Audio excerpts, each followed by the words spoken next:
বিএনপির বিরোধী পক্ষ নির্বাচনকে প্রভাবিত করার চেষ্টা করছে, এমন অভিযোগ করেছেন ঢাকা ৮ আসনের বিএনপি মনোনীত প্রার্থী মির্জা আব্বাস। দুপুরে আরামবাগ এলাকায় গণসংযোগের সময় এই কথা বলেন তিনি। এ সময় মির্জা আব্বাস সাংবাদিকদের বলেন, ২০০৮ সালে আওয়ামী লীগের মতো ইলেকশন ইঞ্জিনিয়ারিং এর মাধ্যমে ভোটের ফল পরিবর্তনের চেষ্টা করা হচ্ছে। ভোটের মাঠে তাকে নানাভাবে হয়রানির চেষ্টা করা হচ্ছে অভিযোগ করে তিনি বলেন, এদের রাজনীতির বয়স শূন্যের কোঠায়।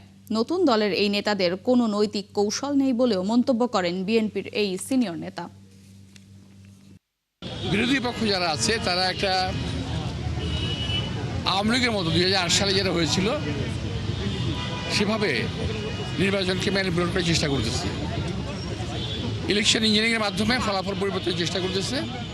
কারণ এই সরকারের বিশেষ বিশেষ জায়গায় বিশেষ বিশেষ লোকগুলো বসে আছে। আমার নাতির বয়স না ওরা, তো আমার তো এবার অভিজ্ঞতা হয়ে গেছে। আমার ওদের কোনো স্ট্র্যাটেজি নাই। ওদের স্ট্র্যাটেজি হলো কোনো রকম ক্ষমতায় যাওয়া, পার্টিকে বিরক্ত করে, মানে কোনো বিরোধী দলকে, অপোজিশন পার্টিকে বিরক্ত করে একটা সিন ক্রিয়েট করে তার সিম্পেথি নেওয়া।